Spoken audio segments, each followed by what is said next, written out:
Breaking news చూస్తున్నాం. నటి Hema jail నుంచి విడుదలయ్యారు. షరతులతో కూడిన బెయిల్ రావడంతో ఈ రోజు బెంగళూరు జైలు నుంచి విడుదలయ్యారు. బెంగళూరు రేవ్ పార్టీ కేసులో నటి హేమ అరెస్ట్ అయ్యారు. రేవ్ పార్టీని హేమనే ఆర్గనైజ్ చేశారని గుర్తించారు. ఈ క్రమంలో ఆమెను కస్టడీలోకి తీసుకుని ప్రశ్నించారు. కాగా కోర్టు షరతులతో కూడిన బెయిల్ ఇవ్వడంతో ఇవాళ జైలు నుంచి విడుదలయ్యారు.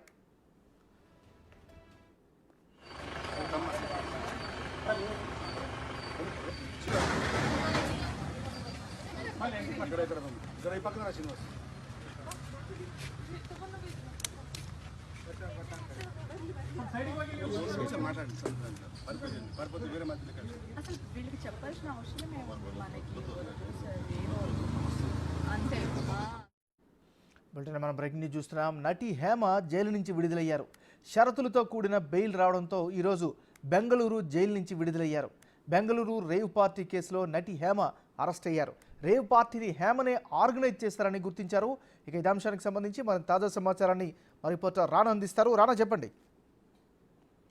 ఏమన్నా రేవ్ పార్టీలో పాల్గొన్నట్టుగా పోలీసులు నిర్ధారించారు. కాకపోతే ఆమె డ్రగ్స్ కూడా అధిక మొత్తంలో తీసుకున్నట్టుగా పోలీసులు నిర్ధారణ చేశారు. ఆమెకి చేసినప్పుడు టెస్టుల్లో కూడా పాజిటివ్ వచ్చినటువంటి నేపథ్యం అయితే కనపడుతుంది. దాంతోపాటు ఈ కేసులో నుండి తప్పించుకోవడానికి అనేక రకాలుగా కూడా ఆమె వీడియోల రూపంలో చేయడం కానీ, తర్వాత తప్పుదో పట్టించడం కానీ, ఇవన్నీ చేయడం వల్ల కూడా ఆమె పైన అనేక రకమైన ఆరోపణలు ఆమెను అరెస్ట్ చేసినటువంటి నేపథ్యం అయితే కనపడుతుంది. అయితే రేవ్ పార్టీలో తన పాత్ర ఎంతవరకు ఉన్న దానిపైన కూడా పోలీసులు ఆరా తీశారు. ఇప్పటికే 156 మంది దాకా కూడా అందరి దగ్గర వాంగ్మూలం తీసుకున్న తర్వాత, ఆ దగ్గర స్టేట్మెంట్ తీసుకున్న తర్వాత ఒక్కొక్కరి పాత్ర ఎంత అనేది కూడా సిసిబి పోలీసులకి ఒక అంచనాకు వచ్చిన తర్వాత ఈ అరెస్టుల పర్వం అనేది స్టార్ట్ చేశారు.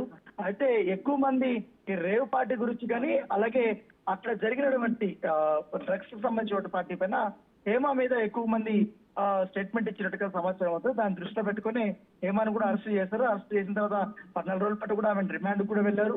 రిమాండ్కి వెళ్ళిన తర్వాత కస్టడీ కూడా వెళ్ళారు. అయితే ఆ రోజు నుంచి ఇప్పటి వరకు కూడా బెయిల్ కోసం ఆమె అనేక రకాలుగా కూడా ప్రయత్నించింది.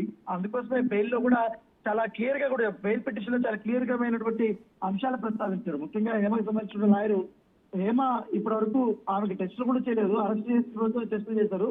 దాంట్లో కూడా నిర్ధారణ అంత కన్ఫామ్ కూడా కాలేదు, పాజిటివిటీ కూడా రాలేదు. కావాలనే ఆమెను ఇరికిస్తున్నారంటూ కూడా ఆయన చెప్పడం జరిగింది. సో ఈ నేపథ్యంలో వాదనలు విన్నటువంటి న్యాయస్థానం ఆమెకి షరతులతో కూడినటువంటి బెయిల్ ని ఇవ్వడం జరిగింది.